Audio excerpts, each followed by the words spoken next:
Le mécanisme européen de protection civile a été créé en 2001 pour favoriser la coopération entre les pays en Europe. Maintenant, on compte de 34 pays, c'est-à-dire le 28 pays de l'Union européenne, et l'Islande, la Norvège, le Monténégro, la Serbie, la Turquie et la Macédoine. Le mécanisme a été mis en place pour que les autorités nationales de protection civile en Europe puissent coopérer s'il y a une émergence ou une victime de désastre en Europe. On peut compter de trois types d'assistance. C'est assistance en nature, par exemple des tentes, des générateurs ou des sacs à couchage. On peut parler des experts qu'on peut envoyer dans un pays où on a un désastre ou des équipes spécialisées, par exemple pour inondation ou de combattre un incendie de forêt.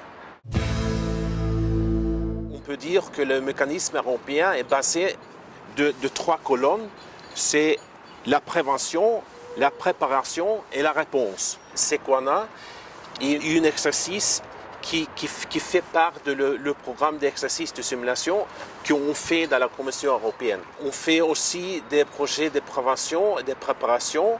On fait des échanges d'experts, c'est-à-dire que, par exemple, s'il y a des experts de protection civile en France, ils peuvent aller en Espagne ou en Allemagne pour voir comment ça marche là.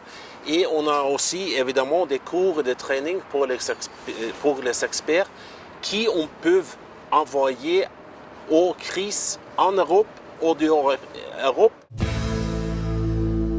C'est la première fois qu'on fait un grand exercice de simulation à Paris et le scénario, c'est une inondation.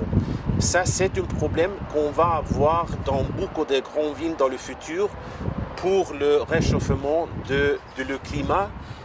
Et pour ça, je suis sûr qu'on peut utiliser les résultats de cet exercice aussi dans les autres grandes villes en Europe pour faire des plans et pour faire des plans de prévention et des plans pour la protection civile pour qu'ils puissent éviter des grands dommages ou des grands problèmes si on a des inondations dans ces villes dans le futur.